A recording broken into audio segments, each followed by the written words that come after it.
Katika viwanja vya Ngundu alikuwepo Pastor Chilonge Hezron Magai, lakini pia Pastor Daniel. Lengo kubwa lilikuwa ni kuwahubiri watu katika maeneo yale wapate wokovu. Vijana wa Sauti wamejitoa kukaa pale kwa wiki mbili na kazi imefanyika kweli kweli. Mungu ametenda maajabu yake. Tuna taarifa ambayo tunatakiwa tuipate kwa katibu wa chama, namna gani mahubiri yameendeshwa na watu wangapi wamebatizwa na mkutano uliendaje. Karibu.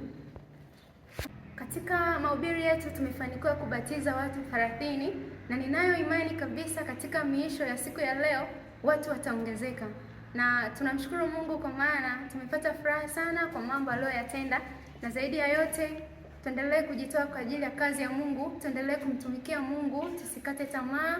Mungu ndiye kila kitu katika maisha yetu. Tujaribu kujitoa na Mungu ataendelea kutenda zaidi na zaidi, na bila shaka kiongozi wangu wa jimbo anayo habari njema ya kututia moyo, hivyo tumsikilize na Bwana atubariki sana.